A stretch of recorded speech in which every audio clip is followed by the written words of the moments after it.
Okay, so have you ever wished there was like a cheat code for a stronger relationship? Like something you could just plug in and bam, instant connection. I mean, who hasn't, right? Right. Well, today we're diving into something that might just be the next best thing. Shared hobbies. And honestly, this goes way beyond just like finding something to do on a Saturday, you know? It really does. This is about building something deeper, something more resilient with your partner. Absolutely.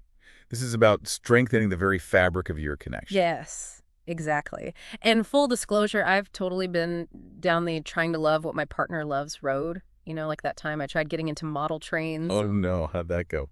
Let's just say I'm better at navigating the real world, haha. But hey, it's the thought that counts, remember? Anyway, that's kind of why I'm excited for this deep dive, because the research really dives into the why behind shared hobbies, you know? And the why is so crucial here because it's not just about the activity itself. You don't both have to become master potters or marathon runners to reap the benefits. That's so true. So before we get ahead of ourselves, I think it's important to lay down what exactly we mean when we say shared hobbies, right? Because I know there are a lot of different ways to define it. Totally. And the research we're looking at actually makes a really helpful distinction between individual hobbies that partners support and truly shared hobbies. Yeah, and that difference can be subtle, like me sitting through a model train convention, not exactly a shared hobby, no matter how much I smile. Exactly. It's more about finding areas of overlap, even if it's not 100% matchy-matchy with your interests. So more like maybe we both enjoy cooking, even if one of us prefers baking and the other leans toward like spicy stir fry. Exactly. Or maybe one partner is really into photography and the other one loves being in nature. So they start going on hikes together and the photographer gets some amazing shots and the nature enthusiast gets to share their love of the outdoors. And I think what's really interesting is that it doesn't have to be this big, elaborate thing. Like the research actually highlighted things like gardening or even taking a class together Absolutely. as having a really positive impact. I mean, who knew learning to code together could actually be good for your relationship? Right.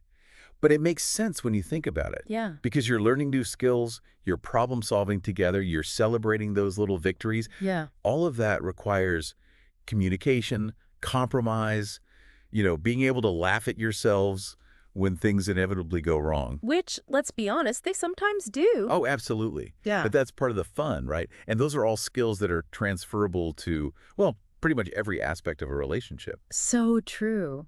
But okay, let's get real for a second.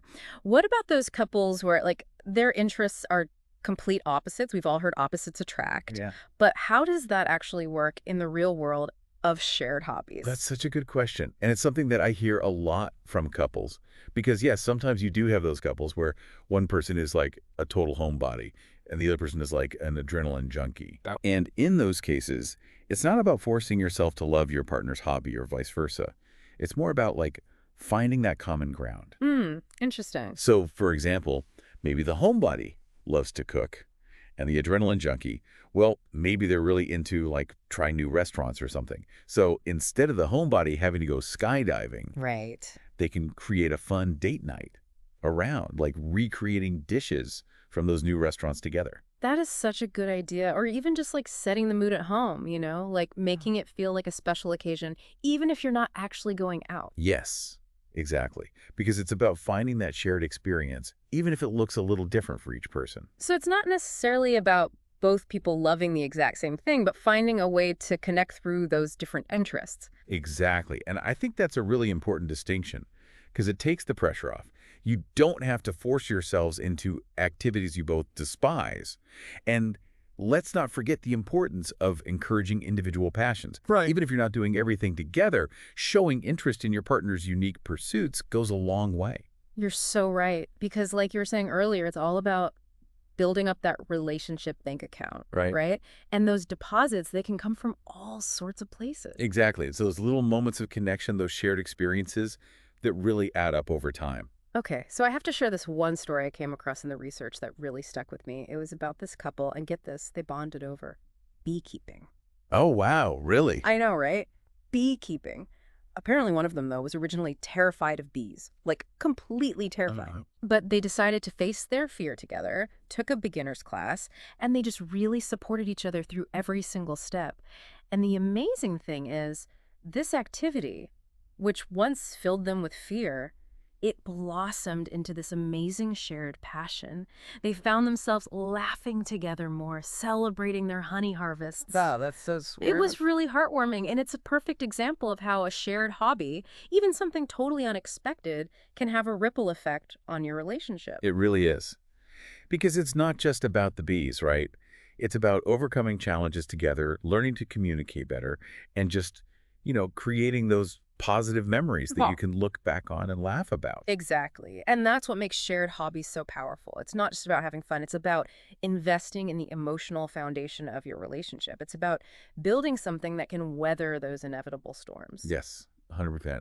And I think what's really cool is that it doesn't have to be this big, overwhelming thing. Like, it can be as simple as, hey, this week, let's each write down 3 things we've always wanted to try together. Hmm. No judgment, just put it all out there, and you might be surprised at what you discover and what you end up loving doing together. That's such a great takeaway.